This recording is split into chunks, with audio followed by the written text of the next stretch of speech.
Shiva Shiva Shiva Shiva Shiva Shiva Shiva Shiva Shiva Shiva Shiva.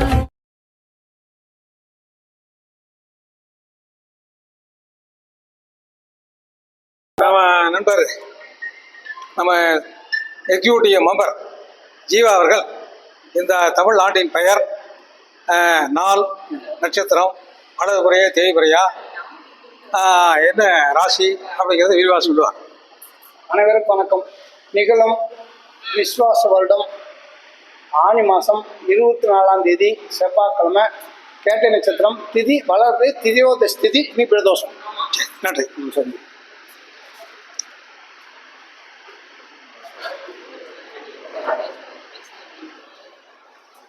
இன்றைய நட்சத்திரம் கேட்டைன்னு சொல்லியிருக்காரு. கேட்டைக்கு அதிபதி புதன். சரி, லக்னம் வந்து பார்த்தீங்கன்னா கன்னின்னு சொல்லியிருக்காரு. கன்னிக்கு அதிபதி புதன். புதனை பற்றி தான் பேச மாட்டோம். லக்ன புள்ளிங்கிற உத்தரத்தில் இருக்காரா? இப்போ தான் வந்திருப்பார். லக்ன புள்ளி உத்தரத்தில் இருப்பார், சூரியன். சரி, ஓகே. அதாவது வலதுபுறை என்னன்னு கேட்டிங்கன்னா, உங்களை பொறுத்த வரைக்கும் சந்திரன் வந்துட்டாரு. ஏறக்குறைய பௌர்ணமி தேதிக்கு வந்துட்டு இருக்கிறாரு. ஸோ அதனால் 1, 2, ஒரு 13 திரையோதசி தேதியாக இருக்கும். வலதுபுறையிலே திரையோதசி. இங்கே வந்தாருன்னா பௌர்ணமி அல்லவா? கேட்டை 2, 3 வந்துட்டாருன்னா அடுத்து பௌர்ணமி வந்துடுவார். பௌர்ணமினா 13, 14 நாள் இருக்கும். இப்போ 13ங்கிறது திரையோதசி தேதியாக இருக்குது இன்றைக்கி. ஓகேவா? வலதுபுறையிலே திரையோதசி தேதி. நாளைக்கு நாளான்னைக்கு பௌர்ணமி வருது, முடிஞ்சு போச்சு. சரி, ஓகே. இப்போ ஜாதக ரீதியாக நம்மளை பொறுத்த வரைக்கும் லக்கணம் கன்னி லக்கணம் சொல்லியிருக்காரு இல்லையா? இந்த கன்னி லக்கணத்துக்கு அதிபதி புதன். இந்த புதன் பொதுவாகவே உங்களுக்கு தெரியும். புதனை பற்றி கொஞ்சம் பேசலாம், எல்லாம் பேசுகிறது தான். இந்த புதனை பற்றி உங்களுக்கு தெரியும். ரெண்டாவது பார்த்தீங்கன்னா கால சக்கரத்துக்கு 8ஆம் பாவத்தை சொல்லியிருக்காரு. ஆயுள் பாவத்தை பற்றி பேசியாகணும். நாம் ஆயுள் பாவத்தை பற்றி பெரும்பாலும் நம்ம மீட்டிங்கில் பேசுறதில்ல. அதனால் 2 வார்த்தை ஒரு வார்த்தை பேசிக்கலாம். சரி, முதல்ல புதனை பற்றி பேசுவோம். புதன் தான் உங்களுக்கு தெரியும். கல்விக்கு காரணம் இருக்காரு, வித்தைக்கு காரணம் இருக்கிறாரு, மாமன் காரணம் இருக்கிறாரு, உயிரற்ற ஜடப்பொருள் அட்டைப்பெட்டியாக இருக்காரு, அம்மிக்கல்லாக இருக்கிறாரு. இப்போ ஒரு உதாரணத்துக்கு வந்து பார்த்தோம் கேட்டிங்கனாக்கா, ஒருத்தர் வயிற்றுவலியோடு உங்களை வந்து சந்திக்கிறாரு வச்சுக்க. வயிற்றுவலியோடு சந்திக்கிறார். அவரை நீங்கள் என்ன கேட்கணும்? முதல்ல அந்த புதனை தான் பார்க்கணும். அந்த புதனை பார்த்து என்னன்னு கேட்டிங்கன்னா, புதன் எங்காருன்னு பாருங்கள். அன்னைக்கு லக்கணத்துக்கு அது வயிற்று ஜென்ரலாக பொதுவாக உங்களை பொறுத்த வரைக்கும் இப்போ வந்து புதன், அதாவது டோட்டலாக ஓவரால் வந்து காலபுஷத்துக்கு 8ஆம் பாவம் 6ஆம் பார்க்கறத விட, அவலக்கணத்துக்கு 8ஆம் பாவம் 6ஆம் பார்த்து பார்க்கறத விட, ஒருத்தருக்கு வயிற்று வலி வரான்னு வச்சுக்க பார்த்த உடனே புதனை தான் பார்க்கணும். அவர் எங்கே இருந்தாலும் சரி, தனியாக இருந்தாலும் சரி, சூரியனோட சேர்ந்தாலும் சரி, சுக்கரனோட சேர்ந்திருந்தாலும் சரி, ஓகே. அந்த புதனுடைய நிலைமையை பார்த்து அந்த லக்கணத்துக்கு, எதுக்கு அந்த லக்கணத்துக்கு, அவருடைய லக்கணத்துக்கு கோச்சார புதன் 6, 8, 12 இருந்தாருன்னா அவர் என்ன பண்ணுவார் கேட்டிங்கன்னா, வீட்டில் இருக்கிற அட்டைப்பட்டியோ சூட் கேஸோ இடம் மாற்றி வச்சிருப்பார். அவ்வளோதான். அவர் கொண்டு வர்றாருல சூட் கேஸு, அட்டைப்பட்டி இருக்குதுயா, பழைய ஜாமனம்லாம் தொலைவி இருப்பார், அதை கிடச்சிருக்காது. அவர் என்ன பண்ணுவார், ஒற்றையை அடித்து வேறு இடத்த மாற்றி வச்சிருப்பார். இது ஒரு சென்டிமெண்டலான சமாச்சாரம் தான். நீ கேட்டீங்கன்னா ஆமாம் பாரு, சூட் கேஸோ அட்டைப்பெட்டியோ அது அம்மிக்கெல்லாம் இடம் மாற்றி வச்சிக்கலாம், 7 நாளாக வயிற்று வலியை வருதுங்க சொல்கிறீங்களா அப்படின்னு கேட்டால் ஆமான்னு சொல்லுவாங்க. இப்போ நம்ம என்ன பண்ணணும், அந்த அட்டைப்பட்டியை பழைய இடத்துல கொண்டு வச்சுருங்க, இப்போ மாத்திரை சாப்பிடுங்க. சரி, இது புதன், இது உயிரற்ற ஜடக்காரகத்துக்கு. சரி, வாசப்படி வைக்க சொல்லி எல்லாம் வந்து கேட்குறாங்க. எந்த பக்கம் வாசப்படி வச்சா நல்லாயிருக்கும்? இது ஒரு சென்டிமெண்டலான சமாச்சாரம் தான். நான் சொல்கிறது, முதல்ல உங்களுக்கு வீடு கட்டக்கூடிய யோகம் இருக்கான்னு பார்க்கணும், சொந்த வீட்டில் குடியிருக்கக்கூடிய யோகம் இருக்கான்னு பார்க்கணும், உங்களுக்கு நேரம் நல்லா இருக்கான்னு பார்க்கணும். எந்த வாசப்படியில் வேணாலும் குடியிருக்கலாம். உங்களுக்கு டைம் சரியில்லைன்னா 8 அடுக்கு மாடையில் குடியிருந்தா கூட கீழே தள்ளி விட்றோம். அவ்வளோதான், வேலை முடிஞ்சு. எந்த ஒரு ஜாதகத்தில் 4ஆம் பாவம் என்பது பார்த்தீங்கன்னா பாவகர்களுக்கு உட்பட்டு இருக்கிறதோ அவங்க பழைய வீடு தான் வாங்கணும். புது வீடு கட்டக்கூடாது, கடகால் போட்டு கட்டக்கூடிய வாய்ப்பு என்பது கிடையாது. இப்போ லேட்டஸ்ட்டாக அயோகியா அவங்களாம் அதை கூட சேர்த்துக்கலாம். இப்போ என்னென்னு கேட்டிங்கன்னா, உங்களுக்கு அந்த சுபகரம் பார்க்குற பட்சத்தில் உங்களை பொறுத்த வரைக்கும் நீ அந்த குடியிருக்கிற வீட்டில் குடியிருக்கலாம். இப்போ உதாரணத்துக்கு கொரோனா டைமில் இருக்குது, அந்த சனி எங்கே இருந்தால் கொரோனா டைம் மகரத்தில் இருந்தார், துலாலக்கணக்காரங்க வேறு இருக்கீங்க, எல்லாமே இருப்பீங்க, மேக்ஸிமம் நிறையா இருப்பீங்க. அப்போ 4ல் சனி வந்து சனி பிரயோகம் பண்ணும்போது நீங்கள் உங்கள் சொந்த வீட்டில் இருக்க முடியாது. 5 நாள் வெளியே போயிருக்க வேண்டியதாக இருக்கும். ஆட்டோமேட்டிக்காக அவங்களை என்ன பண்ணால் வெளியே தெரியும் இல்லையா? அதே மாதிரி கடகால் போட்டு அஸ்திவாரம் போட்டு நீங்கள் புது வீடு கட்ட முடியாது, பழைய வீடு தான் கிட்டையா. இப்போ அந்த வாசப்படி வச்சுக்கலாம், மறுபடியும் உள்ளே போயிடலாம். புதன் வந்து பார்த்தீங்கன்னா உங்களை பொறுத்த வரைக்கும் இந்த தமிழ் மாதத்தில் எந்த மாதத்தில் பிறந்திருக்கான்னு பாருங்க. அவர் ஜாதகத்தில் கேட்கலாம் இல்லையா? அப்போ சூரியனை சொல்லுவாங்க, மாதம் தெரிஞ்சு போயிடும், சூரியன் தெரிஞ்சு போயிடும், புதனை தெரிஞ்சு போயிடும் உங்களை ஆட்டோமேட்டிக்காகவே. தை மாதம் பிறந்திருக்காங்கன்னா மகரத்தில் சூரியன் பிறந்து தான் இருந்தாகணும். இப்போ மகர ராசி எந்த திசைக்கு உரியதோ அந்த திசைக்கு தான் அவருக்கு வாசப்படும். பெரும்பாலும் நம்ம என்ன சொல்றோம்னா வடக்கு கிழக்கு தான் மேக்சிமம் சொல்லுவோம். ஏன்னு கேட்டிங்கன்னா இந்திய பூமியை பார்த்தீங்கன்னா விவசாயத்தை நம்பி இருக்கிற பூமி மேக்சிமம் உங்களை பொறுத்த வரைக்கும். அதனால் இங்கே தென்வடலாக தான் நமக்கு மேக்சிமம் இருக்கும். அந்த ஊரே அப்படி தான் இருக்கும். பிளான் பண்ணுறது ஊரே அப்படி தான் இருக்கும். ஏன் அப்படின்னு சொல்லி கேட்டிங்கனாக்கா, அதாவது ஒருவேளை நீங்கள் கிழக்கு பார்த்து வாசப்படி வச்சிங்கன்னு வச்சுக்க, அன்னைக்கு நெல் காய போகிறதுக்கோ தானியம் காய போகிறதுக்கோ வீட்டுக்கு முன்னாடி பெரிய களம் வச்சுருப்பான், காரக்களம் வச்சுருப்பான். அப்போ உங்களை பொறுத்த வரைக்கும் இப்போ சப்போஸ் அந்த சூரிய உதயம் பார்த்தீங்கன்னா 12 வரைக்கும் தான் இருக்குது. 12 மணிக்கு மேலே வீட்டு நிழல் களத்தில் போடும். அதனால் கிழக்கு பார்த்த வாசப்படி என்ன ஆகும், அந்த 12 மணிக்கு மேலே நிழல் வந்துடும். ஸோ அதனால் தானியங்களை காய வைக்க முடியாது. ஒருவேளை மேற்கு பார்த்த வாசப்படியாக இருந்தால் 12 மணிக்கு மேலே தான் உங்களுக்கு வெயிலே வரும், அதுக்கு முன்னாடி வராது. ஆனால் தென்வடலாக இருந்தால் காலையிலேருந்து சாயங்காலம் வரைக்கும் வெயில் அடிச்சுட்டே இருக்கும். இதனால தான் அன்றைக்கி தென்வடலாக வச்சாங்க, வேற ஒன்றும் ரகசியம் கிடையாது. மேக்சிமம் பார்த்தீங்கன்னா தென்மேற்கு பருவ காற்று தான் நம்ம வீட்டுக்கு வரும், வடகிழக்கு பருவ காற்று வராது. தென்மேற்கு பருவ காற்று ஏற்கனவே இங்கே ஜன்னல் வைக்கக்கூடாதுங்கிறாங்க வாசத்தில். தென்மேற்கில் காற்றோட்டமாக இருந்தீங்கன்னா தான் நல்லா இருக்கும் உங்களை பொறுத்தது. ஏன்னா அந்த பருவ காற்று தான் வீட்டுக்குள்ளே வரும், ஸ்பீடாக வரும். இப்போ வருது இல்லையா, அது மாதிரி இருக்கும் உங்களுக்கு. ஸோ அதனால் அந்த புதன் என்பது வாசப்படிக்கு காரணம் கூட. புதன் என்பவர் மாமனுக்கு அதிபதியும் கூட, புதன் என்பது நண்பருக்கு அதிபதியும் கூட, புதன் என்பது இளைய சகோதரனுக்கு அதிபதியும் கூட இல்லையா? இது புதன் உங்களுக்கு. இப்போ புதன் நம்மளை பொறுத்த வரைக்கும் பார்த்தீங்கன்னாக்கா, ஒரு ஜாதகத்தில் இப்போ சூரியனோட சேர்ந்தா புத ஆதிபத்திய யோகம் சொல்கிறீங்க. ஓகே, அந்த புத ஆதிபத்திய யோகம் அவருக்கு எங்கே இருந்தால் அது வேலை செய்யும். புதாதிபதி கல்வியை பற்றி பேசுகிறேன் இல்லையா? ஒரு ஜாதகத்தில் புதன் கெட்டு போயிட்டா, புதன் 6-8 பட்டில் மறைச்சிட்டா, புதன் பாபகிரகத்தை சேர்ந்தா அந்த மாமனுக்கு இருதார தோஷமாக இருக்கும். புதன் 6-8-12 போயிட்டா நீங்கள் சொந்தத்தில் மாமா வீட்டில் கல்யாணம் பண்ணக்கூடாது.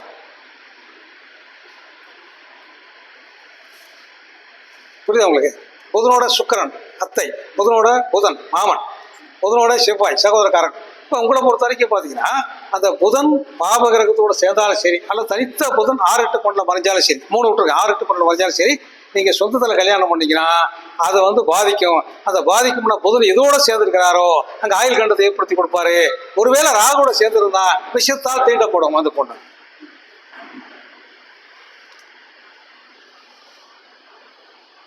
சரி, சூரிய புதன் கல்விக்காக தான் எடுக்கணும். இப்போ கல்விக்கான நேரம் தான் ஓடிட்டு இருக்கு. பொறுத்த வரைக்கும் நீட் போனாங்க, அடுத்து எக்ஸாம் வருது, செமஸ்டர் வருது.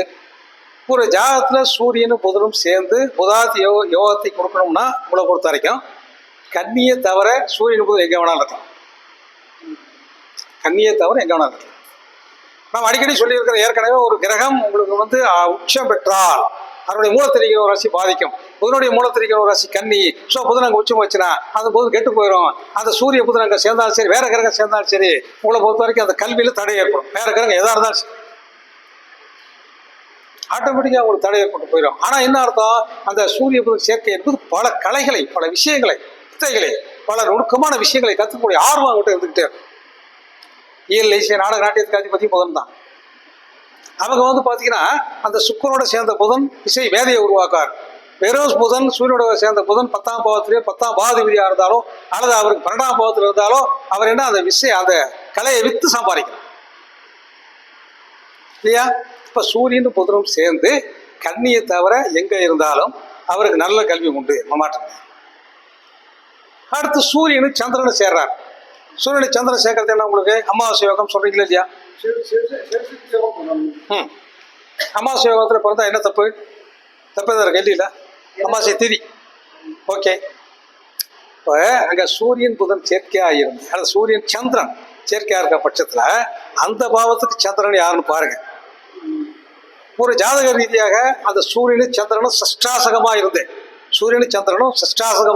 இப்போ இந்த மாதிரி சூரியன் சந்திரன் சஷ்டாசகமாக இருந்து உங்களை பொறுத்த வரைக்கும் அந்த குருவோட ராகு சேரும் பட்சத்தில் அது விஷம் அறிந்து பாய்த்து கொள்வார். இங்கே பார்த்தீங்கன்னா உங்களுக்கு ஆயுள் பாவத்தை சேர்த்து சொல்ல தனியாக சொல்லக்கூடாதுங்கிறதுக்காக சூரியனும் சந்திரனும் இன்னைக்கு இருக்கு. சூரியனும் சந்திரனும் சஷ்டாசகமாக இருக்கா இல்லையா? அவருடைய ஜாதகத்தில் அந்த சூரியனும் குருவோ அந்த சூரியனும் சந்திரனையும் அவரோட அந்த குரு அல்லது ராகு சேர்க்கை இருக்கிற பட்சத்தில் உங்களை பொறுத்த வரைக்கும் அவர் என்ன பண்ணுவான்னு கேட்டிங்கன்னா அது கம்மி டு சூசைட். எப்படி மருந்து குடிச்சு போயிடுவாரு. அது ஒரு நாள் விசாரிப்பு போது அவர் எப்போ போவார் அப்படிங்கிறத கொஞ்சம் கால்குலேஷன் போட்டுங்க சார். அது உறுதி பண்ணியாச்சு இன்னைக்கு தான் போவாருன்னு சொல்லிட்டு. அப்போ உறவுகளை கல்யாணம் பண்ணியிருந்தானா அதனால போவார். இப்போ சூரியன் சந்திரன் சேர்க்கை ஆகிருப்பது இவ்வளோ பொறுத்த வரைக்கும் ஒரே டிகிரியில் ஒரே பாகையில் சேர்ந்துருந்தா அந்த அப்பா அம்மா பிரிஞ்சிருப்பாங்க. ஒருவேளை அந்த சூரியன் 9ஆம் பாவதிபதியாக இருந்தான்னு கேட்டிங்கன்னா அதுவும் போச்சு, கஷ்டம். அவங்க சிரமமான சூழலை உருவாக்கி. அடுத்து சூரிய செவ்வாய். இப்போ செவ்வாய் தோஷம் செவ்வாய் தோஷங்கிறீங்களா சார்? இல்லை சார், செவ்வாய் தோஷம் எல்லாமே பேசுறீங்களா? இந்த செவ்வாய் என்ன பண்ணும் யாராவது சொல்றீங்களா? செவ்வாய் தோஷத்தை என்ன பண்ணும் பண்ணி வச்சிருக்க ரெக்கார்டு வச்சிருக்கீங்களா? காட்டுங்க பண்ணும். ஒரு ஜாதகத்தில் தனித்த செவ்வாய்க்கிறாரு, 7ல் செவ்வாய்க்கிறாரு, செவ்வாய் தோஷம் தாங்கிறாரு ஒருத்தர், செவ்வாய் தோஷம் தான் பண்ணுகிறாரு, செவ்வாய் அங்கே இருக்கிற மாதிரியே கட்டுங்கிறாரு ஒருத்தர். எங்கே போய் தொலை கட்டு பிடிக்கிறது? ஐயா நம்ம செவ்வாய் தோஷம் கூட வர கஷ்டம்னு இல்லைங்க, அந்த தோஷம் செவ்வாய் அப்படின்னு சொல்லுவாங்க, கஷ்டம்னு சொல்றாங்க. செவ்வாய் தோஷத்தை பற்றி எல்லாமே பேசுகிறோமே தவிர அந்த செவ்வாய் என்ன பண்ணணும்னு யாராவது சொல்றீங்க? எந்த ஜோசியராவது சொல்றீங்களா சார்? நானும் 10 பேர் விளக்க கேட்டேனா? அந்த ஜோசியர்கிட்ட விளக்க கேட்கல. ஏன்னா கஷ்டப்பட்டு எதுவும் சொல்லி விட்டுருவாரு. நான் கஷ்டப்பட்டு சொல்றோம்ல. இப்போ நம்ம சொல்லி உருவே திறன் கேட்டீங்கன்னா செவ்வாய் தோஷம் உள்ள ஜாதகத்துக்கு செவ்வாய் தோஷம் உள்ள ஜாதகம் தான் கட்டணும். ஓகே, இந்த செவ்வாய் என்ன பண்ணும், அந்த செவ்வாய் என்ன பண்ணும்? அது கடகத்தில் செவ்வாய் நிச்சயமா இருக்காரு, செவ்வாய் தோஷம் இல்லைங்கிறாரு ஒருத்தர். செவ்வாய்க்கு பார்வையே இல்லைங்கிறாரு. ஒரு 8ல் செவ்வாய் வந்து 8ல் இது நீங்கள் செவ்வாய் தோஷம் கிடையாது. அது எப்போ தோஷத்தை ஏற்படுத்தும் போது செவ்வாய் தோஷம் என்னன்னு பார்க்கலாம். அதாவது என்னன்னு கேட்டிங்கன்னா உங்களை பொறுத்த வரைக்கும் நாமெல்லாம் பிறக்கிற காலத்தில் மேக்சிமம் 50 and above தான் இல்லையா? இப்போ நாமெல்லாம் பிறக்கிற காலத்தில் வந்து பார்த்தீங்கன்னாக்கா அங்கே ஒரு பிரைமரி ஹெல்த் சென்டரோ அல்லது கவர்மெண்ட் ஹாஸ்பிட்டலோ இருக்கா? பெரும்பாலும் ரூரல் தான், நீங்கள்தான் கூட குடிசை வீடு கொட்டாய் தான். இப்போ அங்கே வந்து டெலிவரி பார்க்கறதுக்காக ஒரு ஹோமியோபதி டாக்டர் சைக்கிள் வருவார், அந்த ஊசி போடுவார். அந்த உள்ள மருத்துவச்சியமாக இருப்பாங்க, டெலிவரி பார்த்துருவாங்க. எந்த பிரச்சனையும் இல்லாமல் நார்மல் டெலிவரி. நாளைக்கு காலையில் போய் மருந்து மாத்திரை கொடுப்பாரு, சரியாக போச்சு, 15 ரூபா டெலிவரி ஓவர். இப்போ என்ன பண்ண கேட்டிங்கன்னா அந்த மாதிரி சூழ்நிலையில் அந்த மாதிரி டெலிவரி பார்க்குற நேரத்தில் அந்த டெலிவரி காம்ப்ளிகேட்டடாக இருந்தாலோ அல்லது தலை வரதுக்கு பதிலாக கையோ காலை விட்டாலோ அவங்க என்ன நம்புறாங்கன்னா செவ்வாய் தோஷம் உள்ள பொண்ணுக்கு செவ்வாய் தோஷம் இல்லாத பையனை கட்டிட்டீங்க, அதான் ரத்த சம்பந்தப்பட்ட கிரகம். ஸோ அதனால் உங்களை பொறுத்த வரைக்கும் இந்த டெலிவரி காம்ப்ளிகேட்டட் ஆகி போச்சு, அதனால் செவ்வாய் உள்ள ஆளுக்கு செவ்வாய் கொடுத்தாதான் நார்மல் டெலிவரி ஆகும்னு சொன்னாங்க. இதான் சார் அவங்க கணிச்சது. இன்றைக்கு என்ன பண்ணுது, பொண்ணு பிரெக்னென்ட் ஆன உடனே நாம தான் கல்யாணம் பண்ணி வைக்கிறோம். நேராக கொண்டு போய் ஹாஸ்பிட்டலில் ஆப்ரேஷன் டேபிள் ஏறி படுத்துக்கிட்டு நமக்கு ஃபோன் அடிக்குது, நல்ல நேரம் பார்த்து கொடுங்க டெலிவரிக்கு. நாம நேரம் குறிக்க வேண்டியதாக இருக்கு. இன்னைக்கு அட்வான்ஸ் டெக்னாலஜி வந்துருச்சு, மருத்துவம் வந்துருச்சு, எல்லாம் வந்தாச்சு. அவங்க என்ன பண்ணுறாங்க, நம்ம போய் கேட்குறாங்க. இப்போ செவ்வாய் தோஷம் என்பது நம்மளை யாரும் பண்ணாது. ஒரு ஜாதத்தில் செவ்வாய் வலுவாக இருந்தால் தான் நீங்கள் வந்து எலும்பு மச்சைகள் நல்லா ஸ்ட்ராங்காக இருக்கும். செவ்வாய் நீச்சல் போயிட்டா எலும்பு மச்சைகள் சரியாக வராது. செவ்வாய் பவர்ஃபுல்லாக இருந்தால் தான் நீங்கள் சொந்த வீடு நிறைய கட்டடங்கள் கட்டுவீங்க. செவ்வாய் நீச்சல் போயிட்டா உங்களால் கட்டடம் கட்ட முடியாது. அதில் செவ்வாய் என்பது உடம்புக்கு, நாக்குக்கு, பல்லுக்கு தேவையானது.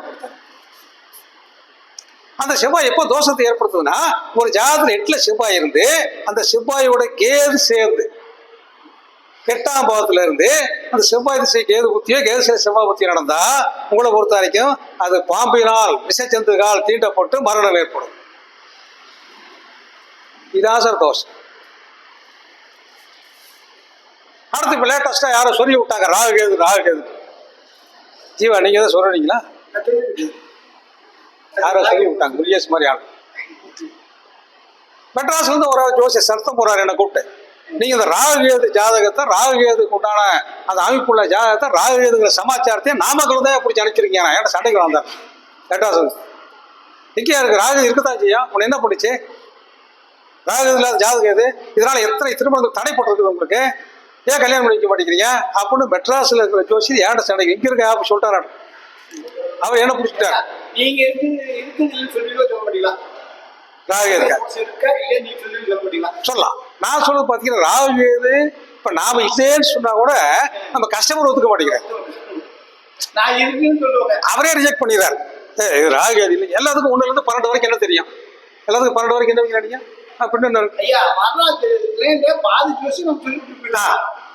வரும்போதே அப்படிதான் சாபத்தோட வந்து உட்கார்றாங்க பூச்சியா இருக்கு. ஆச்சா அதே மாதிரி ஒரு ஜாதத்துல 2ஆம் பாவத்துல ராகு இருந்து ராகுனுடைய ஸ்டேட்டஸ் உங்களுக்கு தெரியலையா எப்படி இருக்கான்னு? 2ல ராகு இருக்கு. எந்த ராகு கேது பாதிக்கும் அப்படிங்கிறதுக்காக அந்த ராகு கேது உங்களை பொறுத்த வரைக்கும், அதாவது ஒருவேளை 5ஆம் பாவத்துல இருந்து அந்த ராகு கேது சூரியனுடைய சாரத்திலையோ ராகுனுடைய சாரத்துல ஏறி இருந்தா புத்திர தோஷத்தை உருவாக்கி கொடுக்கும். 2ஆம் பாவத்துல ராகு இருந்து அந்த ராகுவோட எந்த கிரகம் சேருதோ, ஒரு உதாரணத்துக்கு வந்து பாத்தீங்கன்னாக்கா இந்த ராகுவும் குருவும் சேர்ந்து கும்பத்தில் இருக்கிறார். இப்போ சமீபத்தில் வந்த ஜாதகம் கும்பத்தில் இருக்கிறார். இந்த கோட்சார் ராகு வந்து டச் பண்றாரு அவரை பொறுத்த வரைக்கும். சிம்ம லக்னக்காரருக்கு என்ன இருக்கும், என்ன பிரச்சனை வரும், எங்க இருக்கும், அவருக்கு யூரின் இன்ஃபெக்ஷன் வரும். அந்த குரு ராகு சேர்க்கையா இருக்க பட்சத்தில் அவருக்கு மூளையிலிருந்து ராகு வரைக்கும் கோளா இருக்குது, அவருக்கு கேன்சர் வந்திருக்குன்னு சொன்னோம். இப்போ வந்து அவர் என்ன பண்ணாருன்னா வெளிநாட்டு இருந்து வந்துருக்கிறார். அவர் ஜாதகத்தை கொடுத்து கேட்குறாரு. வெளிநாடு சம்மந்தமான ஆள் நமக்கு தெரியாது. நம்ம என்ன சொன்னேன்னா ஜாக்கிரதையாக இருக்கணும், போய் செக் பண்ணிக்க, மருத்துவம் பார்த்துங்க அப்படின்னு சொல்கிறோம். அவருக்கு ராகு திசையில் குரு புத்தியே நடக்குது அவருக்கு. அப்போ என்ன கேட்டீங்கன்னா உங்களுக்கு கேன்சர் ஃபார்ம் வரதுக்கு வாய்ப்பு, செக் பண்ணிங்க அப்படின்னு. நீங்கள் என்ன சார் டாக்டர் மாதிரி சொல்கிறீங்க அப்படின்னா, டாக்டர் தான் ஐயா, ஊசி போடாத டாக்டர். நான் சொல்கிறது கேளு. வண்டி ஏறி போயிட்டான், ஒரே மாதம் திருப்பி அனுப்பிச்சிட்டாங்க. அங்கிறது மெடிக்கல் அன்ஃபிட்டட், இங்கே ஒரு ஃபிட் பண்ணிவிட்டு அங்கே ஒரு மெடிக்கல் கொடுப்பாங்க டாக்டர் அன்ஃபிட்டட். நீங்கள் சொல்கிறது கரெக்டாக போச்சுன்னா அப்புறம் எனக்கு ஒரு பக்கம் விசாரிச்சாங்க. 5 லட்சம் 6 லட்சம் கேட்டாங்க. விடாயாமிஷனுக்கு போப்பா அவனுக்கு ஃப்ரீயாக பண்ணி கொடுப்பாங்கன்னு அங்கே போனால் 50,000 ஆப்ரேஷன் முடிச்சு அனுப்பிச்சிட்டாங்க. இப்போ இருக்கிறான் பையன், நம்மளும் கேட்காம இது செய்கிறதில்ல. ஒரு ஜாதகத்தில் குருவும் ராகுவும் சேர்ந்து 7ஆம் பாவத்துலையோ இருந்தால் அவர் யூரின் இன்ஃபெக்ஷன், 2ஆம் பாவத்தில் இருந்தால் அந்த மவுத் கேன்சர் அவரை பொறுத்த வரைக்கும். அதாவது அது வந்து சாப்பிட்ற சாப்பாடு சாப்பிட்ற மருந்தே விஷயமாகி போய் அவருக்கு மரணத்தை தடுப்பார். இதுதான் கண்டுபிடிக்கிறான். ராகு இருந்தால் ராகு, செவ்வாய் இருந்தாலும் செவ்வாய், என்ன படுத்தோம்னா அப்போ அந்த ராகு எங்க இருக்கிறாரு, எந்த பாவத்தில் இருக்காரு, ராகு உங்களுக்கு ஒருவேளை எந்த இப்போ ஒருவேளை அந்த ராகு எங்க இருக்காரோ அந்த ஸ்பாட்டை அப்சர்வ் பண்ணிக்கிறாரு. அப்போ என்ன பண்ணுவாருன்னா, ஒரு குருவுடைய வீட்டில் ராகு இருந்தாருன்னா குருவுடைய செயல் எப்படி செய்வார், 1, 5, 9 செய்வார். அவரு ராகு எடுத்தாருன்னா அந்த குருவுடைய வீட்டை குருவுடைய வழியாக அவர் என்ன பண்ணுவார், குரு உடல் ரீதியான மூளை நரம்பு உறவுக்காரகன் உங்களை பொறுத்த வரைக்கும் இது பண்ணுவார். கடனை விரிவாக்கம் பண்ணுவார், ரியூஸ் பண்ணுவார். அதனால உங்களை பொறுத்த வரைக்கும் அந்த ராகுக்கு எது ஜாதகங்கிறது இதுதான் நல்லா புரிஞ்சுக்கணும்.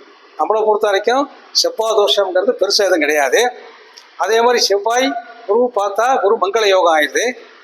அந்த குருவோட சந்திரன் செவ்வாய் சேர்க்கப்படுத்தல நீச்ச பக்கம் ராஜ்யம் கிடைச்சி போகுது. அதெல்லாம் பார்த்து தான் நீ கொடுக்கும். புரியுதா உங்களுக்கு? சரி, அதுக்கப்புறம் பார்த்தீங்கன்னா அந்த சூரிய செவ்வாய் பற்றி பேசுகிறோம் இல்லையா, அங்கே வந்துடலாம். இந்த சூரிய செவ்வாய் சேர்ந்து புலிப்பாணி சொல்கிறாரு, எங்கே இருந்தாலும் அவங்களே எழுதியிருப்பார். அப்போலாம் எங்கேயும் கிடையாது உங்களை பொறுத்த வரைக்கும். இப்போ அந்த சூரியனும் செவ்வாயும் ரொம்ப கிட்ட நெருங்க இருந்து எந்த பாவத்தில் இருக்கிறாரோ, அதாவது 7ஆம் பாவத்தில் இருந்தால் தான் உங்களை பொறுத்த வரைக்கும் அது நம்ம டீப்பாக பார்க்கணும். அது 7ஆம் பாவம் உபய இலக்கணமாக இருந்தால் தான் நீங்கள் டீப்பாக பார்க்கணும். மறுபடியும் பார்க்க தேவையில்லை. உங்களுக்கு பார்த்தீங்கன்னா ஒரு ஜாதத்தில் சூரிய செவ்வாய் சேர்ந்தால் உயர் பதவியில் இருப்பார், ஒரு அரசாங்கத்தில் இருப்பார், பெரிய சமாச்சாரமாக இருப்பார். அந்த சூரிய செவ்வாய் சேர்ந்தால் தான் நீங்கள் வந்து ஆன்மீகத்திலே அரசியலே பெரிய ஆளாக இருப்பீங்க. நம்ம ஏற்கனவே சொல்லியிருக்கோம். ஒரு ஜாதத்தில் வந்து செவ்வாய் என்பது மாங்கல்யக்காரகன், சூரியன் என்பது அரசுக்காரகன். அந்த சூரியனுடைய செவ்வாய் சேரும் போது கிட்ட நெருங்கும் போது மாங்கல்யம் கருகி போகுது உங்களை பொறுத்தாங்க இல்லையா, மாங்கல்ய தோஷம் ஏற்படும். அப்போ சூரியன் எப்படி ரொம்ப அரசுக்காரகன், அரசாங்கத்துக்காரன், ராஜா, அரசை ஆளக்கூடியவன். அப்போ பெரும்பாலும் பார்த்தீங்கன்னா அந்த சூரிய செவ்வாய் சேர்க்கிறவங்க வந்து உயர் பதவியில் இருப்பாங்க, அரசாங்கத்தில் உயர் பதவியில் இருப்பாங்க. அங்கே செவ்வாய் கருகி போயிருக்கும். அந்த உயர் பதவியில் இருக்கிறவங்க யாருக்குமே மனவாழ்க்கைக்கு சரியா இருக்காது. உங்களுக்கு ஜவஹர்லால் நேரு எடுத்துக்க, இந்திரா காந்தி எடுத்துக்க, சோனியா காந்தி எடுத்துக்க, ராஜீவ் காந்தி எடுத்துக்க, ராகுல் காந்தி எடுத்துக்க, இப்போ ஐயா மோடி இருக்கார் அவர் எடுத்துக்க. இப்போ யாருக்குமே மன வாழ்க்கை என்பது கிடையாது நம்மளை பொறுத்தாரு. புரியுதா? என்ன காரணம்? அவங்க எல்லாமே சூரிய செவ்வாய் சேர்ந்துருக்கு. அப்போ அங்கே செவ்வாய் என்பது கருகி போகுது. அவங்களுக்கு திருமணம் என்பது இல்லை, அது இருதார தோஷம் ஏற்படுது, மாங்கல்யம் தோஷம் ஏற்படுது உங்களை பொறுத்த வரைக்கும். இங்கே தமிழ்நாடு தான் சொல்ல வேண்டிய விஷயம் இல்லை, மேக்சிமம் தான் தெரியும். எம்ஜிஆர் சிவாஜிலாம் தெரியும். 2, 3 ஒரு முறை வந்து நம்ம வந்து 17/1/17ங்கிறது எம்ஜிஆர் டேட்டா படுத்துங்கிறது யாருக்குமே தெரியாது. 17/1/17ங்கிறது அப்போ அந்த ஜானகி அம்மையார், எம்ஜிஆருடைய சம்சாரம் ஜானகி அம்மார் அந்த லேண்ட்லைன் ஃபோனில் பேசிட்டு இருக்கிறாங்க. இந்த வருஷம் எப்படி இருக்குது, ஜனவரி பிறந்துருச்சு, எங்கள் வீட்டுக்காரருக்கு எப்படி இருக்குன்னு சொல்லிட்டு தன்னுடைய கணவரை பற்றி கேட்குறாரு. அப்போ கதை வசனகர்த்த ஆரூர்தாஸ் கிட்ட உட்காந்துருக்கிறார். அப்போ தான் தெரிஞ்சுது 17/1/17 டேட்டா 40 நிமிஷம் இருக்கிற டேட்டா பற்றி யாருக்குமே சொல்லவே இல்லை. அவர் பேசுனது நாமக்கல் சங்கரையர்கிட்ட, நாமக்கல் ஜோதிஷ்ட பேசுறேங்க, அவர் பேர் சங்கரையருங்க, அவர்கிட்ட கேட்டுட்டு இருக்கிறேன். அவர்கிட்ட கேட்டு தான் அந்த வருஷத்தை அவரு எஸ்டாப்ளிஷ் பண்ணியிருக்கிறார்.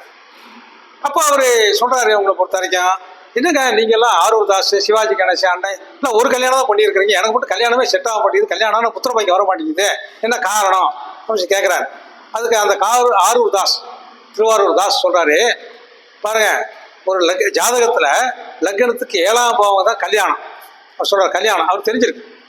அதுல எங்க ஜாதகத்து 7ல ராகு இருக்கிறார், அங்க பாவம் படுத்திருக்குது, எந்த பொண்ணையும் உள்ள விடாது, அதனால நாங்க ஒரு கல்யாணம் பண்ணியிருக்கோம். உங்க ஜாதகத்துல அந்த கட்டத்துல காலியா இருக்குது, 2 லைட் போர்டு போட்டிருக்கு, அதனால வருவாங்க போறாங்க போறோம், 2-3 கல்யாணம் பண்ணிருக்கு. குமரி பொன்னின் உள்ளத்திலே குடியிருக்க வரலாமாங்கிற பாட்டு அங்க உருவாக்கு.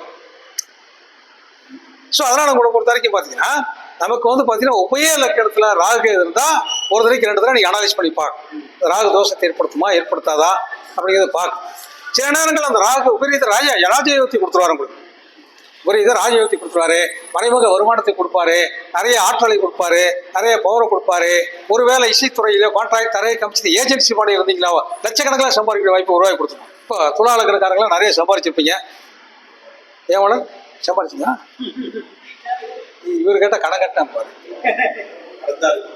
அண்ணன் துலாலக்கணக்காரர் பெருசாம கொஞ்சம் நிறைய சம்பாதிச்சாங்க இந்த வருஷம் துலாலக்கணக்காரர். அது மாதிரி.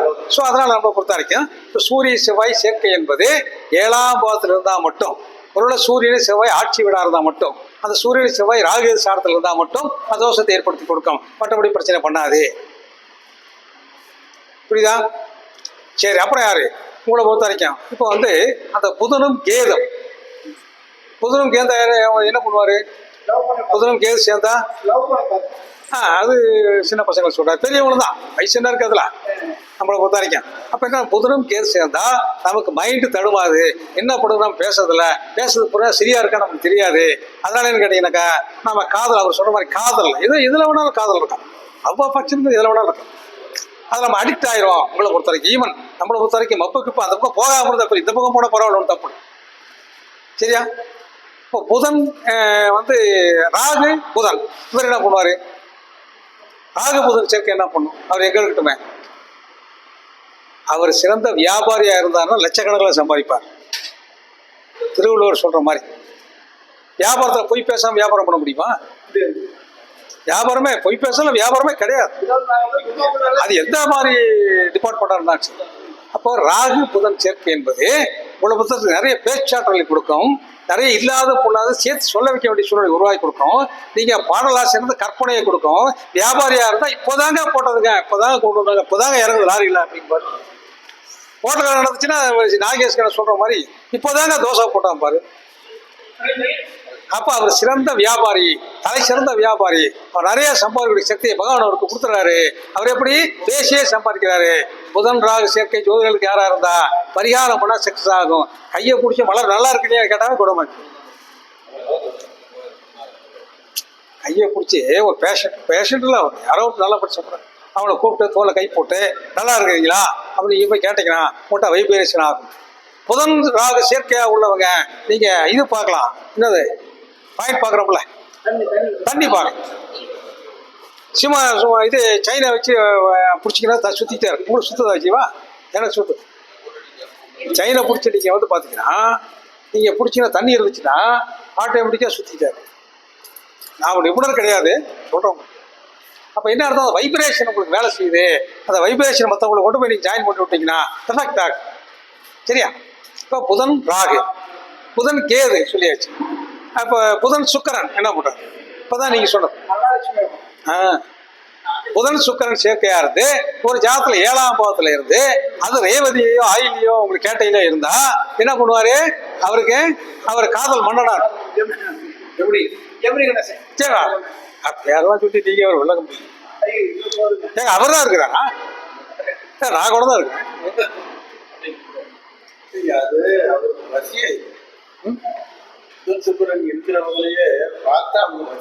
ஆமா, அட்ராக்ஷன்.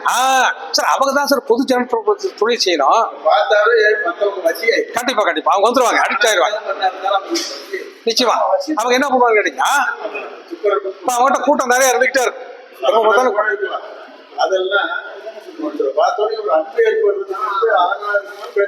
இவங்களை பார்த்தோம்னா அவங்ககிட்ட போய் பேசணும் அப்படின்னு தோணும். கரெக்ட். அது பேசினா அவங்களுக்கு அந்த வாக்குப்பளிதம் சேரும்.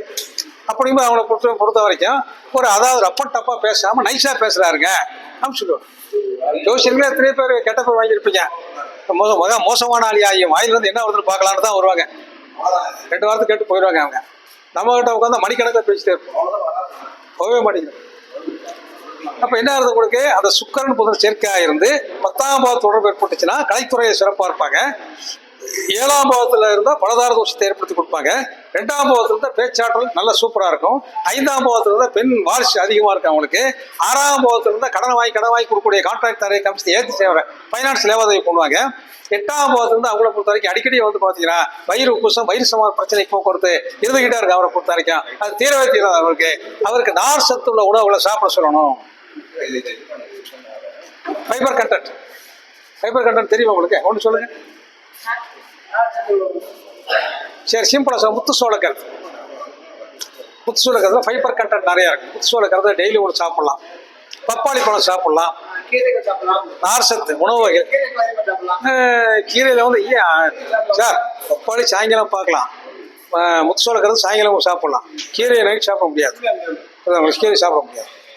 ஸோ அதனால் நமக்கு என்ன ஆகுதுன்னா ஜாதக ரீதியாக இந்த கிரக சேர்க்கை என்பது நம்ம பொறுத்தவரைக்கும் எங்கே இருக்குது என்ன சமாச்சாரங்கிறத வச்சு தான் நம்ம பேசியாகும். சரி, அதே மாதிரி சொல்ல முடியும். ஆயுள் பாவத்தை சொன்ன முடியா, அது 2 வார்த்தை எழுதிக்கிறீங்களா? தேவையில்லையா? சக்தி பேசுறீங்களா? இருங்க, ஒரு வார்த்தை சொல்லி கொடுங்க. 2 சிம்பிளான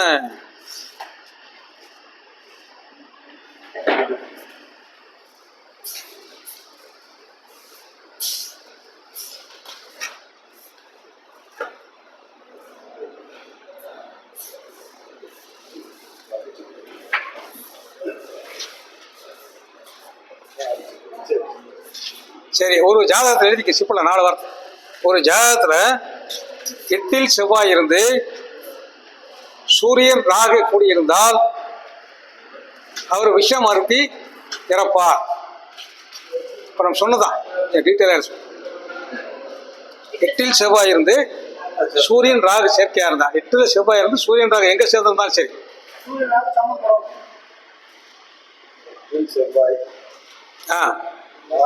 ஜாதகத்துல 8ல் செவ்வாய் இருந்து சூரிய ராகு சேர்ந்திருந்தா, இந்த 3ல் செவ்வாய் ராகு சூரியன் இந்த 3 திசாபுத்தி காலத்துல அவருக்கு விஷத்தால் மரணம் ஏற்படுறதுக்கு வாய்ப்பு நிறையா இருக்கு. அடுத்து லக்னாதிபதி 6ஆம் வீட்டுக்கு அதிபதி, லக்னாதிபதியும் 6ஆம் வீட்டுக்கு அதிபதியும் அதோட ராகு சேர்க்கையாக இருந்து லக்னாதிபதியோ அல்லது 6ஆம் வீட்டுக்கு அதிபதியோ அல்லது ராகுவோ திசாபுத்தி நடக்கிற காலகட்டங்கள்ல அல்லது திசாபுத்தி அந்தரம் வரக்கூடிய காலகட்டங்கள்ல அவரு சாப்பிட்ற சாப்பாட்டால் அவருக்கு மரணம் ஏற்படுறதுக்கு வாய்ப்பு நிறையா இருக்கு.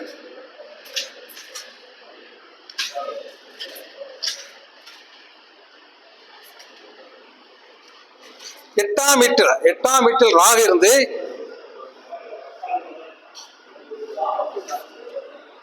அதோட சனி சூரியன் 8ஆம் பாவத்திலேயே சனி சூரியன் ராகு சேர்க்கையா இருக்கிற பட்சத்துல, அப்ப இந்த 3ல் ஏதாவது ஒரு திசாபுத்தி நடந்து கேட்டீங்கன்னா உங்களை பொறுத்த வரைக்கும் விஷம் தீண்டி பாம்பு மரணம் ஏற்படக்கூடும். விஷம் தீண்டி மரணம் ஏற்படும். அது பாம்பா இருக்கலாம், மற்றவங்க கூட இருக்கலாம்.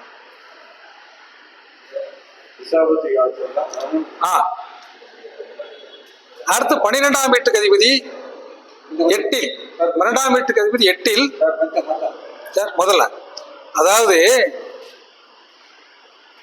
2ல் ராகு இருந்து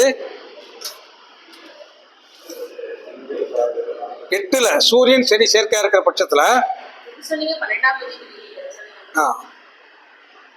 2ல் ராகு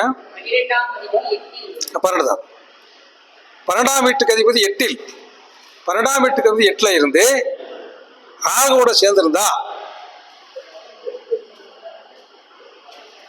12ஆம் வீட்டுக்கு அதிபதி 8ல் இருந்து ராகுவோட சேர்ந்திருந்து திசாபுத்தி நடத்துற பட்சத்துல அவங்களுக்கு பாதிப்பு ஏற்படுத்தி கொடுக்கும்.